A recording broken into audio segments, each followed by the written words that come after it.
Amen. Que la grâce du Seigneur te soit multipliée. Et je vous salue dans le nom du Seigneur Jésus-Christ. Voilà.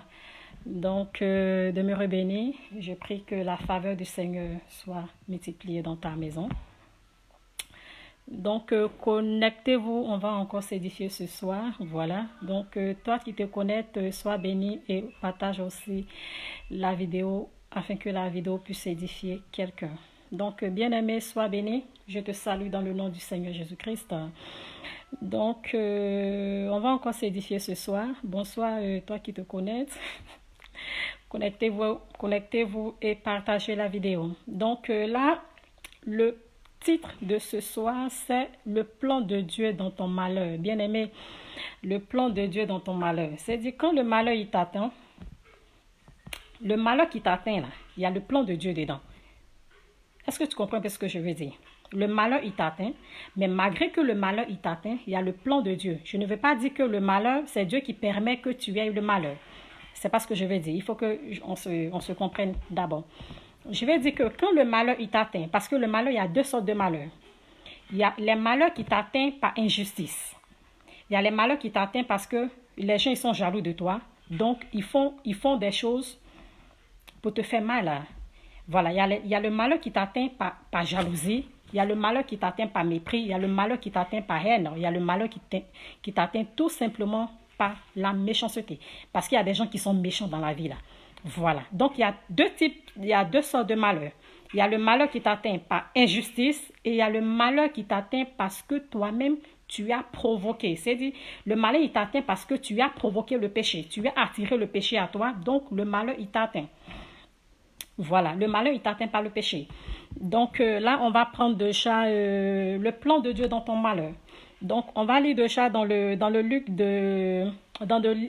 de Luc 23, le verset 18 à 25. Comme ça, au moins, on va bien comprendre. Ils s'écriaient tous ensemble. Ça, au fait, ils avaient pris Jésus. Voilà, ils avaient pris Jésus pour le crucifier. Voilà, ils s'écriaient tous ensemble. Fais mourir celui-ci et relâche-nous Barabbas. Cet homme avait été mis en prison pour une sédition qui avait eu lieu dans la ville et pour un meurtre.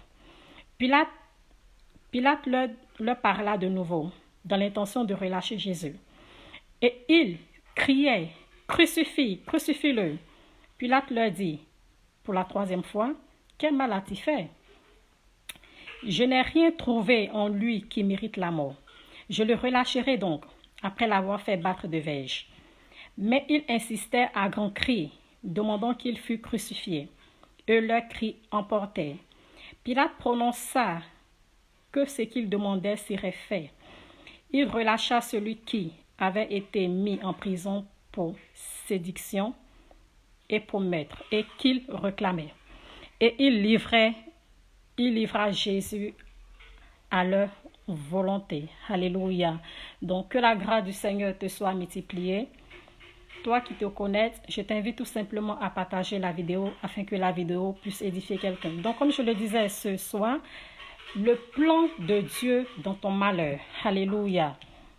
Le plan de Dieu dans ton malheur. Donc, on prend l'exemple de Jésus. Jésus, il devrait être crucifié. Dieu, il a décidé que quand Jésus il allait venir sur terre, pour que les hommes aient la vie éternelle, pour que les hommes soient sauvés, il fallait que Jésus soit crucifié. Il faut que Jésus il passe par cette crucifixion. Mais le truc, c'est que les hommes, ils ne savaient pas cela.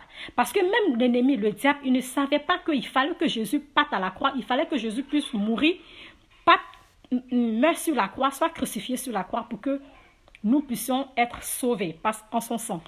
Le diable, il ne savait pas ça. Donc, qu'est-ce que le diable, il faisait? Le diable, comment je peux dire ça? Il encourageait la foule. Puisque avant, là-bas chez eux, là-bas, la crucifixion, généralement, c'est quand tu as volé. Si tu as volé, on te crucifie. Si tu as tué, tu as fait des trucs, on te crucifie. Là, c'était pour ça. Mais Jésus qui n'avait rien fait, Jésus qui était innocent, ils ont demandé à ce que Jésus soit crucifié. Je veux te faire comprendre quelque chose. Je vais te faire comprendre quelque chose. La foule qui demandait que Jésus y soit crucifié, ils ne savaient même pas même que ils étaient même en train d'accomplir le plan de Dieu, au fait. Parce que le plan de Dieu, c'était que Jésus soit crucifié. Mais eux, ils ne savaient pas. Eux, ils voulaient juste humilier Jésus. Ils voulaient juste mettre la honte sur lui en le mettant à la croix. Donc, ils disaient, crucifie-le, crucifie-le. Bien aimé, je suis juste en train de te dire, quand l'ennemi s'élève dans ta vie, quand l'ennemi veut te faire du mal, quand l'ennemi s'en va de féticheur en féticheur, quand l'ennemi fait tout ce qu'il faut pour pouvoir t'atteindre, bien aimé, reste calme. Soit, c'est ce que je te dis, soit il y a le malheur qui t'atteint, soit par injustice. Voilà. Si tu es juste, par exemple, tu es dans un travail, tu ne fais pas de fraude. Tu es dans ton entreprise, ceux qui sont là, tes collègues, ils font la fraude. Toi, tu ne veux pas rentrer dans ça. Ils disent quoi? Bon, comme tu ne veux pas rentrer dans cette fraude, ils feront tout ce qu'il faut pour que toi, le patron, puisse te mettre dehors. Et c'est ce qui se passe. Dans les entreprises, c'est ce qui se passe. Donc, le malheur, il t'atteint comme ça, et puis, on te renvoie. Mais en te renvoyant, ce qu'ils oublient, bien aimé, en te renvoyant, ils ne savent même pas qu'un jour c'est toi, mais tu seras même les DG. Ils ne savent pas cela, parce que tu as refusé de te compromettre avec eux, parce que tu as refusé de te souiller avec eux, parce que tu as refusé cela. C'est pour ça que je dis, il y a des malheurs par injustice. Donc, si le malheur par injustice t'atteint, il ne faut pas faut pas avoir peur. Si le malheur par injustice t'atteint, il faut tout simplement prier. Il faut tout simplement plier tes genoux et demander au Seigneur de te venir en aide. Et lui, il te viendra en aide parce que tu as refusé de te souiller. Quand les gens insultaient Jésus, quand les gens lui disaient, tu soulèves la foule, tu soulèves la foule pour que la foule se révolte. Et il disait n'importe quoi à Jésus. Il disait n'importe quoi à Jésus. Mais en l'humiliant, en l'insultant, en crachant sur son visage, il ne savait pas qu'ils étaient en train d'accomplir le plan de Dieu, bien aimé. Il ne savait pas qu'ils étaient en train d'accomplir le plan de Dieu dans la vie de Jésus-Christ. Il criait, crucifie cet homme, crucifie cet homme, crucifie cet homme. Pilate même leur demande, mais qu'est-ce qu'il a fait de mal? Parce que vous me dites qu'il est injuste. Vous me dites que vous m'avez raconté plein de choses. Mais quand je le regarde, quand je l'interroge, quand je le regarde, je ne vois rien d'impur en lui. Je ne vois rien de tout ce que vous dites en lui. C'est ça. Je ne vois rien de tout ce que vous dites en lui. Mais vous me demandez de le crucifier. Mais comme chaque année, il y avait, pendant les fêtes, on livrait Pilate, il avait décidé de livrer un prisonnier. Qu'est-ce que la foule disait? Non, on veut que vous libérez Barnabas, c'est-à-dire lui qui a tué. Ils n'ont qu'à libérer lui qui a tué. Est-ce que tu comprends ce que je suis en train de te dire? C'est-à-dire lui qui est injuste. Ils n'ont qu'à libérer lui qui est injuste, afin que lui qui est juste soit crucifié. Bien aimé. Mais ils étaient en train d'accomplir le plan de Dieu. Alléluia. Même dans le malheur, ils étaient en train d'accomplir le plan de Dieu. Parce qu'il fallait que Jésus soit crucifié à la croix. Pour que toi, tu sois sauvé. Pour que moi, je sois sauvé. Ils étaient en train d'accomplir le plan de Dieu. Alléluia. Donc, bien aimé, quelle que soit ta situation, quel que soit, comment on appelle, quel que soit tout ce que tu fais, je te prie et je t'encourage. Si tu peux vivre une vie de sainteté, vis ta vie de sainteté. Quand je dis sainteté, je n'ai pas dit qu'il ne faut pas aller coucher de femme en femme. Je ne parle pas que de ça. Je n'ai pas dit qu'il ne faut pas aller de homme en homme. Je ne parle pas que de ça. Je parle de sainteté même dans le travail. Sainteté même dans le travail. Sainteté même à la maison. Ça veut dire que quand tu vois les gens sont en train de critiquer là, toi, garde ta bouche.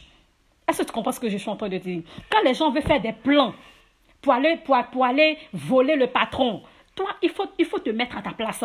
Parce que si tu te mets à ta place, le plan de Dieu va s'accomplir dans ta vie. Bien-aimé, c'est vrai que tu vas me dire non que tout le monde ne t'aime pas. C'est vrai que tu vas me dire non que toi, ta vie là, elle est misérable. C'est vrai que tu vas me dire que toi, tu ne sais pas comment faire. Bien-aimé, même dans le malheur qui t'atteint, sache que le plan de Dieu s'accomplit dans ta vie. Parce que, bien-aimé, quand tu es bien, quand tu es en bonne santé, quand tu as l'argent, quand on vient te parler de Jésus, tu dis non que vous avez votre Jésus, mais qu'est-ce que je vais faire avec? Moi, j'ai l'argent. Moi, j'ai la nourriture en abondance. Moi, j'ai des maisons. Moi, j'ai des voitures. J'ai pas mal de billets sur mon compte. Qu'est-ce que je vais faire avec votre Jésus? Bien-aimé, mais quand tu tombes malade, bien-aimé, quand les médecins te disent que tu n'as personne pour te guérir, quand les médecins te disent que tu es à la fin de ta vie, bien-aimé, et qu'en ce moment, on vient te parler du Seigneur, tu acceptes. Parce qu'en ce moment, ton cœur est disposé à ça. Mais le Seigneur n'a pas besoin que ton cœur Il n'a pas besoin que le malheur puisse t'atteindre pour que tu puisses voir son plan dans ta vie. C'est pas ce qu'il te demande. Mais comme toi, ton cœur est dur, parce qu'il te parle, il dit, mon fils, j'ai besoin de toi. J'ai besoin de gagner ton âme. Cède-moi le contrôle de ton cœur. Je vais l'utiliser. Et qu'en utilisant ton cœur, je te rends toi-même heureux. Je te rends toi-même heureux, non seulement toi, mais ta famille. Mais toi, tu dis non, que tu n'as pas besoin de Christ parce que tu as tout ce qu'il faut. Donc, il te dit, bon, vis ta vie. Quand tu vas finir de vivre là, on verra ce qui va se passer. Maintenant, quand tu es misérable, quand tu es malheureux, quand tu regardes devant, tu n'as personne. Tu regardes derrière, tu n'as personne. À gauche, à droite, tu n'as personne. Quand on te parle de Christ, tu acceptes. Ne laisse pas que ton cœur soit si dur. Bien-aimé, ne laisse pas que ton cœur soit si dur. Donc, je suis en train de dire, il y a le plan de Dieu dans ton malheur. C'est-à-dire, quand le malheur t'atteint, sache que Dieu a son plan dedans. Tu ne sais pas pourquoi ta situation que tu traverses, elle est comme ça. Bien-aimé, c'est tout simplement parce que le Seigneur veut manifester ta gloire. C'est tout simplement. Bien-aimé, regarde la femme de paix de sang de 12 ans. Bien-aimé, la femme, au moment où elle avait l'argent, elle gaspillait son argent partout. Elle disait non, il y a tel mestin. Je parie même qu'on lui parlait de Jésus. Mais en ce moment-là, elle n'avait pas besoin de ça. Mais elle avait de l'argent parce qu'elle pouvait utiliser son argent pour aller de tel médecin en tel médecin parce qu'elle croyait que les médecins pouvaient faire quelque chose. Mais quand elle est arrivée à un moment donné où elle s'est rendue compte qu'il n'y avait personne pour l'aider, où elle s'est rendue compte qu'elle n'avait plus rien parce qu'il a fallu que Alléluia. Il a fallu qu'elle arrive dans la situation où elle n'avait plus rien. Il a fallu qu'elle arrive dans la situation où, quand elle regarde devant, elle regarde derrière, il n'y a personne pour l'aider. En ce moment, son cœur est disposé. Bien-aimé, en ce moment, son cœur était disposé. En ce moment, elle a mis sa foi en évidence. En ce moment, quand elle a compris que les gens lui disaient que il y a cet homme qui vient y guérir les malades, son cœur, en ce moment, était disposé. Et elle a dit, j'irai, même si je suis impure, même si les gens me regardent mal, même si quand je vais me déplacer, les gens vont se moquer de moi. Mais j'irai, je vais me déplacer et je vais toucher le bord de son vêtement. Et je sais qu'en touchant le bord de son vêtement, je sais que je serai guérie. Bien-aimé, il y avait le plan de Dieu dans sa vie. Parce que quand cette femme, elle a touché le bord de vêtement de Jésus, Jésus s'est retourné. Il a dit, mais qui m'a touché? Mais qui m'a touché? Les gens ne comprenaient, ils ne comprenaient pas. Parce qu'il y avait la foule qui était sur Jésus. Les gens ne comprenaient pas. Ses disciples disent, mais il y a beaucoup de personnes qui te touchent. Et tu dis, qui m'a touché? Parce que cette femme a touché Jésus d'une façon spéciale. Parce que cette femme s'est rendue compte qu'il n'y avait que lui. Parce que si lui, il ne lui venait pas en aide, elle ne savait pas comment faire. Et elle a eu sa guérison. Et jusqu'à présent, la Bible parle d'elle.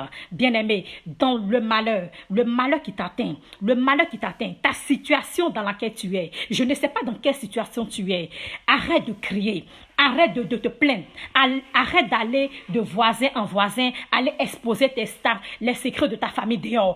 Arrête, parce que le malheur qui t'atteint, soit est-ce que c'est le malheur par injustice? Parce que si c'est le malheur par injustice, il y a le plan de Dieu dans ton malheur, même si c'est le malheur parce que tu as provoqué. Alléluia. Même si ce n'est pas le malheur que toi-même tu as provoqué, bien-aimé, le Seigneur, il te fait grâce. Parce qu'il y a le malheur que tu vas toi-même provoquer. C'est-à-dire tu vas provoquer ce malheur par le péché. Soit tu attires le malheur sur toi par le péché, ou soit tu attires ce malheur sur toi juste par ignorance, bien-aimé. Mais malgré que tu as attiré le malheur sur toi dans le péché, malgré ça, le Seigneur, il te vient en aide. On va rester toujours dans le livre de Marc. Bien-aimé, écoute ce que je suis en train de te dire. Ce que je suis en train de te dire, c'est essentiel pour ta vie. Écoute ce que je suis en train de te dire. On va aller dans le livre de Luc. On va toujours rester dans le livre de Luc 23, de verset 18 à 25. Alléluia. Ça, c'est le malheur que l'on provoque soi-même, soit par le péché ou soit par ignorance. Bien-aimé. Donc, on va lire, écoutez, on va lire le livre de Luc 23, versets 18 à 25. Écoutez. Donc, il y avait, je vous explique un peu avant de lire, il y avait là 2 prisonniers. Quand Jésus il a été crucifié à la croix, bien-aimé, il y avait 2 prisonniers. Il y avait 2 prisonniers, 2 voleurs, 2 prisonniers qu'ils ont crucifié aussi à la croix. Mais regarde ce qui est extraordinaire dans ça. Je vais te le faire lire. Luc 23, le verset 18 à 25. À partir du verset, oui, Luc 23, le verset 18 à 25. Non, le verset 39, excuse-moi, à partir du verset 39. Voilà. L'un des malfaiteurs crucifiés injurait, injurait en disant, c'est-à-dire il insultait Jésus, en disant, n'es-tu pas le Christ? Sauve-toi toi-même et sauve-nous. Mais l'autre le reprenait et disait, ne crains-tu pas Dieu, toi qui subis la même condamnation? Pour nous, c'est juste, car nous recevons ce qu'ont mérité nos crimes.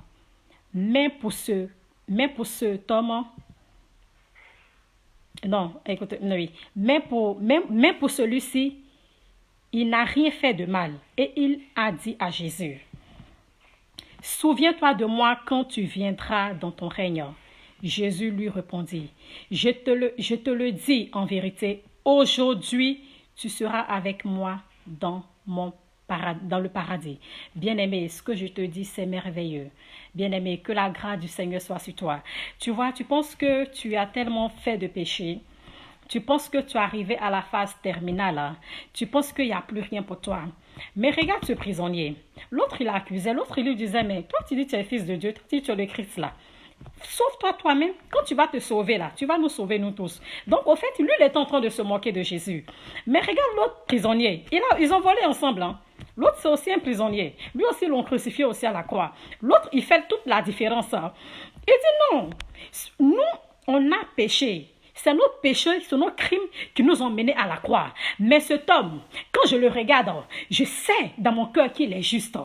Je sais dans mon cœur qu'il est juste. Donc, je ne peux pas le blâmer. Je ne peux pas l'insulter. Et il dit à Jésus, souviens-toi de moi quand tu seras dans ton règne. Bien-aimé, c'était à la dernière minute. Il était dans cette dernière minute.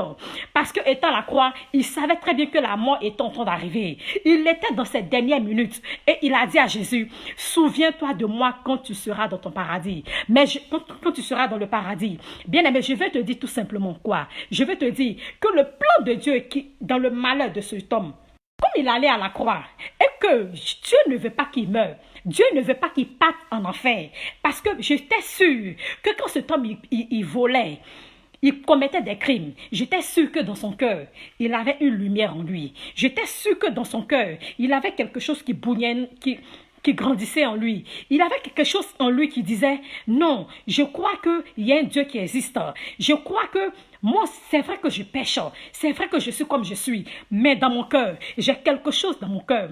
Dans mon cœur, j'aime Dieu. Je suis un voleur. Je suis un criminel. Mais dans mon cœur, j'aime Dieu. C'est vrai que j'ai l'esprit de vol en moi. J'ai l'esprit du criminel en moi. Je suis comme ça. J'ai cet esprit. Mais comme je n'ai pas connu la délivrance, comme je ne sais pas, mais dans mon cœur, je sais qu'il y a un Dieu qui existe. Dans mon cœur, j'aime Dieu. C'est ce qui est dans ton cœur que Dieu il veut voir. Ce qui est dans ton cœur, c'est ça qu'il veut voir. Parce que quand ils sont allés à la croix, à quelques minutes, il devait mourir. L'autre, il est en train de l'accuser. Lui, il s'est arrêté. Il dit non. Non, je sais que tu es le Fils de Dieu. Je sais que tu es Christ. Je crois en toi. Au fait, c'est ce qu'il est en train de dire. Je crois en toi. Il dit à Jésus parce qu'il savait que Jésus était Fils de Dieu. Il savait que Jésus était le Christ.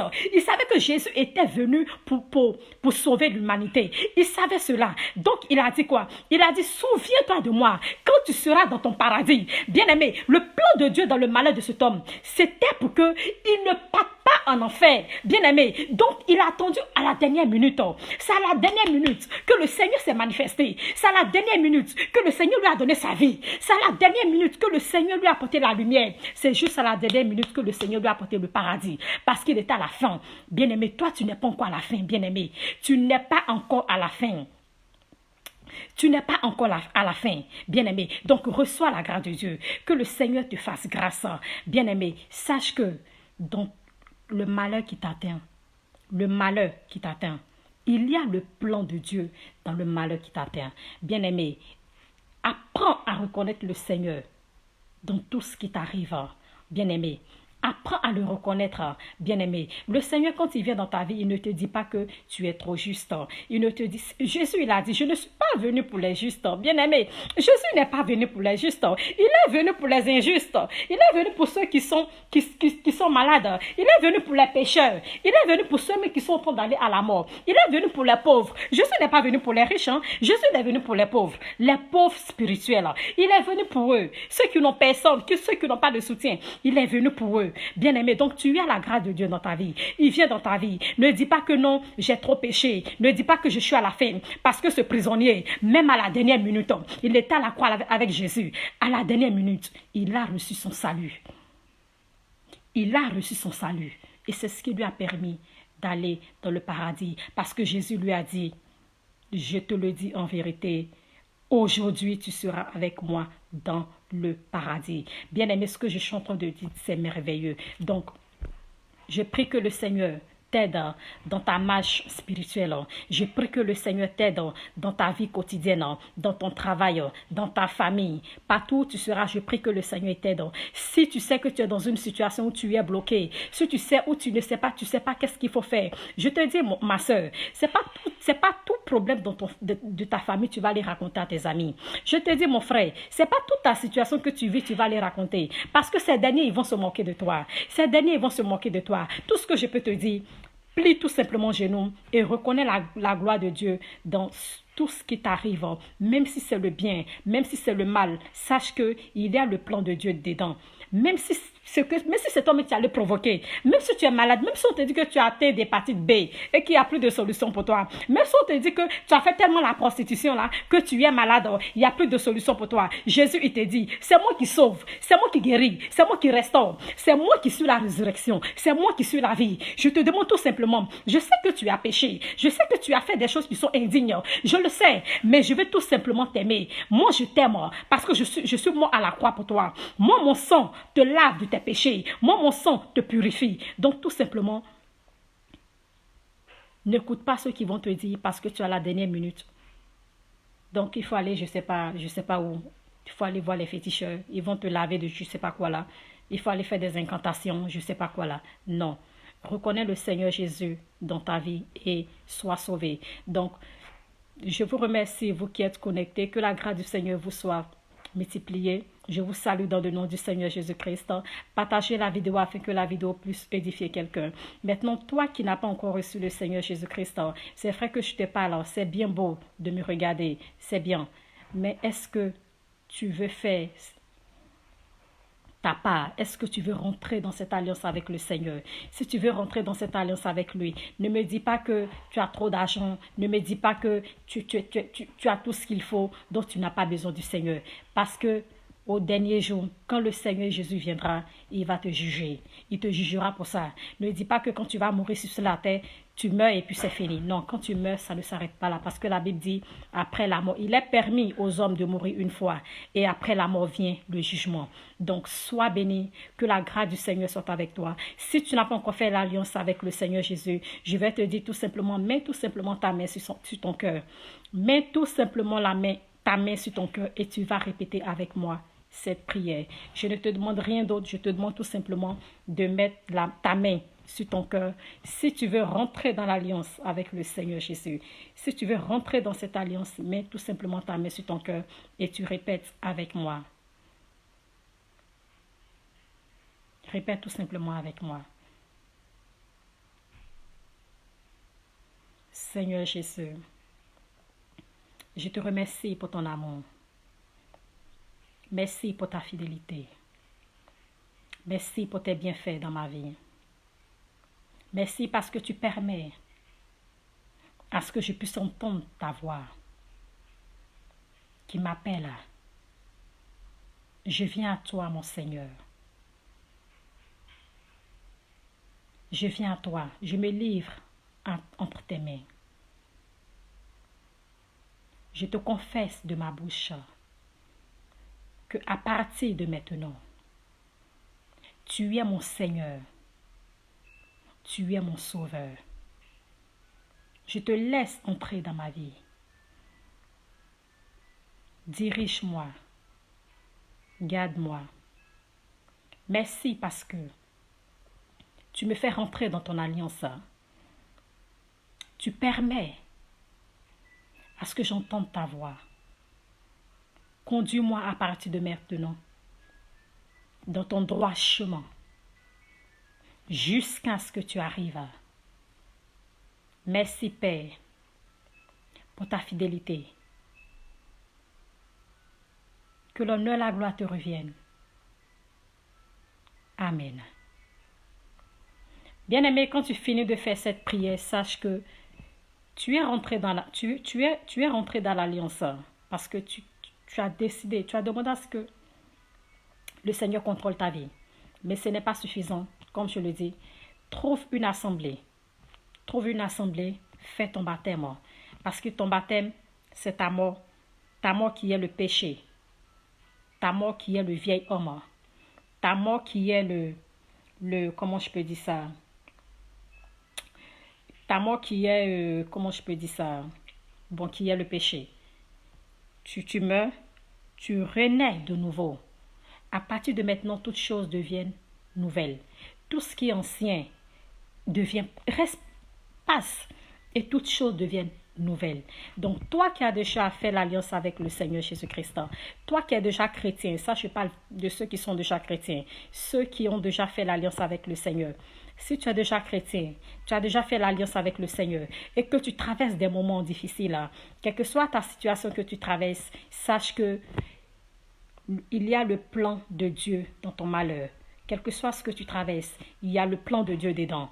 Donc, ne cherche ni à gauche, ni à droite. Tourne-toi tout simplement vers la face du Seigneur. Il va répondre à tes besoins. Donc, demeurez Denis. Je prie que le Seigneur vous aide dans votre marche. Et priez aussi pour moi afin que le Seigneur aussi m'aide aussi dans la marche. Donc, que le Seigneur vous continue de vous bénir. Et à bientôt. N'oubliez pas de partager la vidéo. Demain béni et à bientôt. Au revoir.